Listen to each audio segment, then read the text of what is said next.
There has been a sudden surge in cases of a serious mystery illness in children we've been telling you about, believed to be related to COVID-19. At least 64 children in New York have now been diagnosed with the syndrome so far. Tonight, pediatricians around the country being alerted to the mystery ailment and its symptoms amid worries the cases so far represent just the tip of the iceberg. And that's where our reporting begins tonight with Kristen Dahlgren. Within hours of an urgent call for parents and pediatricians to be on the lookout for the mysterious complication in some children, the number of cases ballooned in New York State. I understand why parents would be anxious. I think everybody should be. 64 children in New York have now been diagnosed with what is being called pediatric multisystem inflammatory syndrome, believed to be a response to COVID-19. The rare complication marked by fever, red eyes, rash, or upset stomach, and in some cases, cardiac arrest. Late today, the American Heart Association putting out an advisory to pediatricians. Dr. Jane Newberger from Boston Children's Hospital says she's never seen anything like it. You were on a call with 1,800 other doctors from around the world. How concerned is the global community about this? Well, I think the global community is really concerned because this is a brand new event. 8-year-old Jaden Hardawar had no pre-existing conditions. His family and pediatrician never even knew he had COVID-19, but he ended up on a ventilator in the ICU after his heart stopped. Right away, they started applying CPR on Jaden. At that point, I grabbed the cell phone and called 911. These cases are rare, but they seem so severe and so unpredictable. What does a parent need to know? So I think most parents, first and foremost, need to know that this is rare. And at the same time, they shouldn't fail to seek medical attention if their child is sick. So far, no deaths have been reported. The CDC says it is now studying the syndrome, trying to learn more before more children get sick.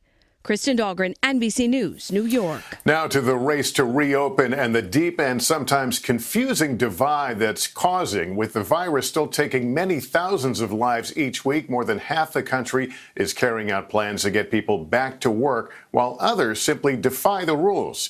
Here's Miguel Almaguer. With our nation anxious and cautious about getting back to work, tonight the delicate balance between protecting the health of Americans and the economy is creating a deep divide.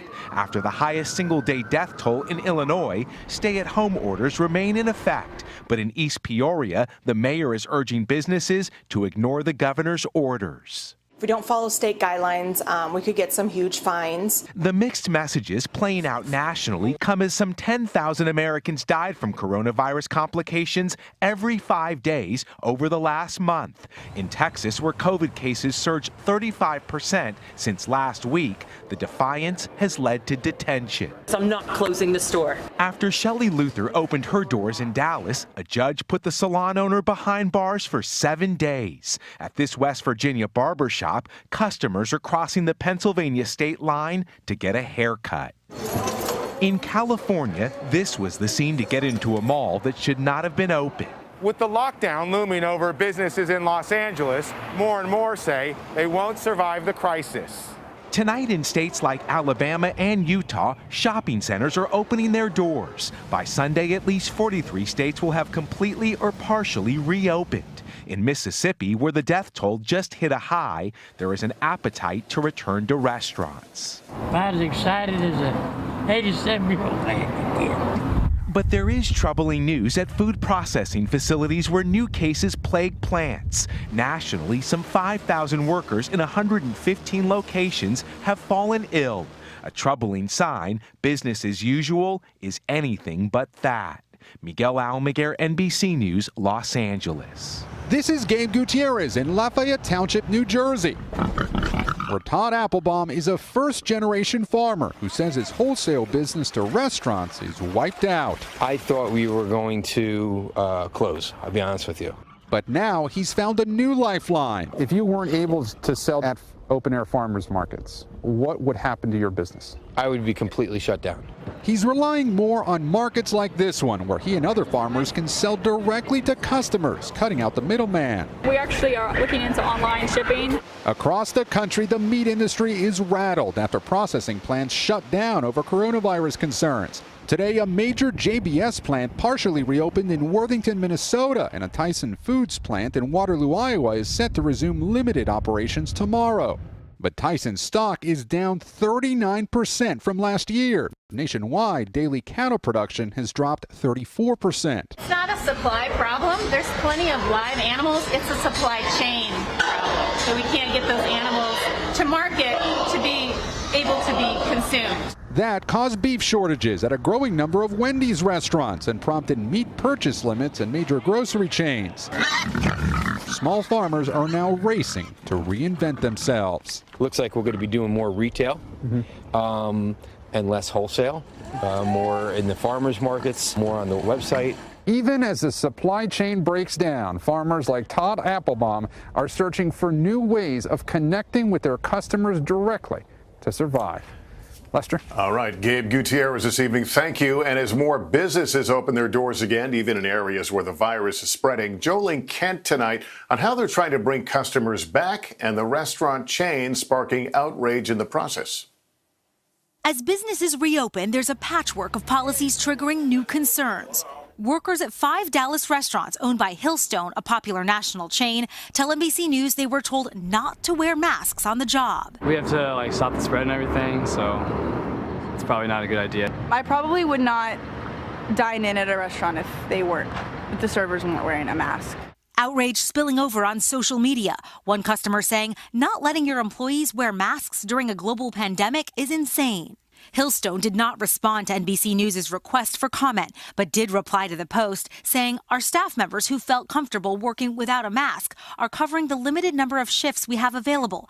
Those that didn't feel comfortable were encouraged to stay home. Nobody was fired or forced to do anything.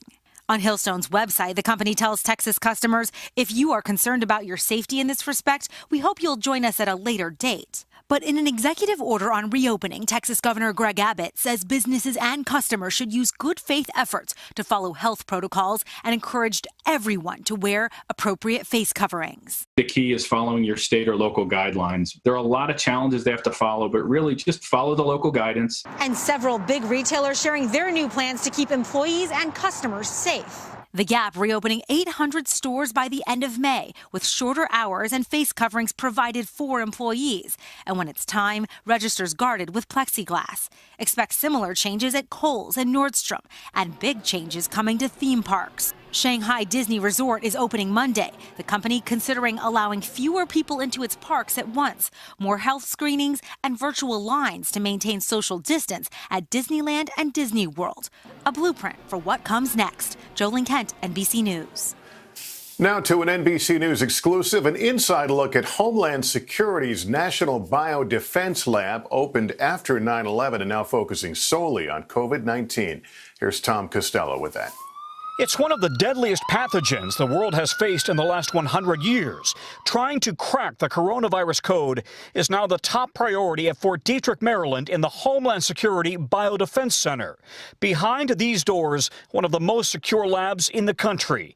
Researchers in full biohazard suits now working to understand how the coronavirus spreads and infects so easily.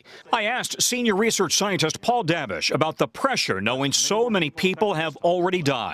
It's very great. We are working around the clock because of that, to try to answer questions that we're being asked about this virus. And hopefully those results can help to inform our response to this. And we know the clock is ticking on this.